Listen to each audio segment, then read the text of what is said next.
Olá a todos! Na aula de hoje vamos comentar algumas propriedades sobre séries de Fourier.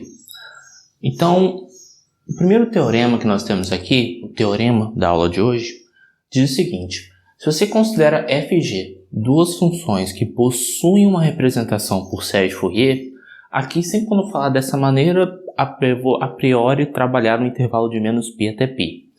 Então, vamos considerar que f possua essa expansão por série de Fourier e g essa expansão por série de Fourier com esses coeficientes. Nós já sabemos calcular os coeficientes de Fourier de cada uma das funções, que é simplesmente uma integral.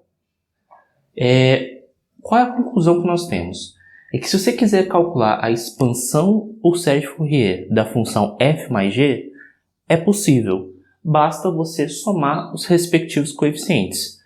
Por que isso é verdade? Novamente, se você pega, por exemplo, a fórmula do AN e do CN, o do AN é 1 sobre π, integral de menos π até π, da própria função multiplicado por cosseno de nx, o do CN é a mesma coisa, só trocou o f por g. Então, por uma conta simples, como a integral da soma é a soma das integrais e você consegue colocar o cosseno de nx em evidência, acaba que o coeficiente que acompanha o cosseno de nx referente a f mais g é literalmente a soma dos coeficientes de f por g. Os coeficientes de f pelos coeficientes de g. E a mesma coisa vai pelo seno. A demonstração é a mesma tanto para esse coeficiente e esse coeficiente. E se você quiser calcular a expansão por série de Fourier de qualquer número vezes a função, é análogo. Você vai pegar esse número, vai multiplicar por cada coeficiente.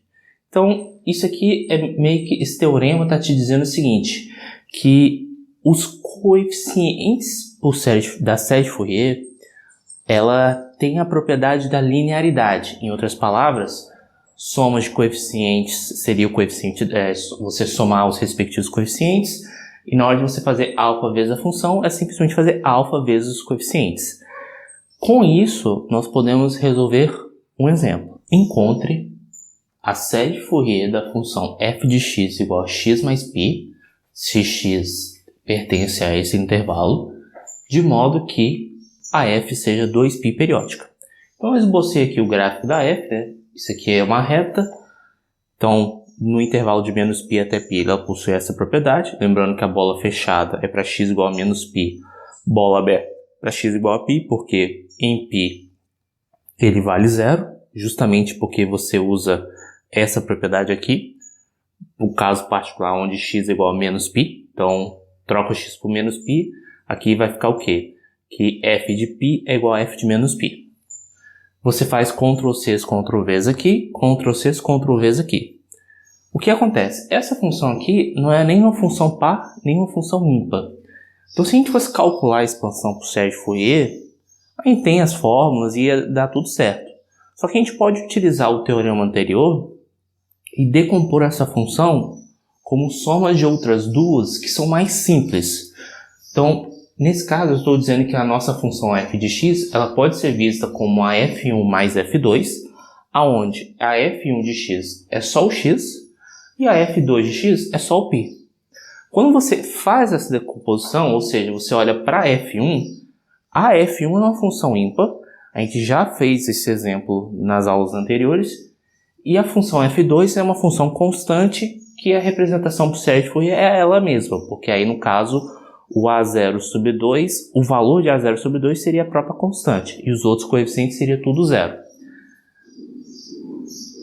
Como a gente já calculou a expansão por série de Fourier da função f de 1 igual a x, já coloquei aqui, que f1 de igual a x é igual a esse resultado que foi a expansão que nós encontramos em vídeos anteriores.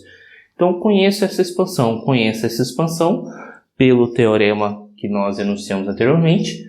Então, a expansão por série de Fourier da função f é nosso a0 sobre 2 é igual a π, aqui não tem a0 sobre 2, né, que é zero, então fica π mais a própria expansão da f1.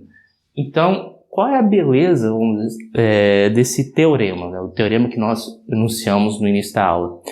É que com ele você, por exemplo, pode calcular expansões por série de Fourier de qualquer polinômio.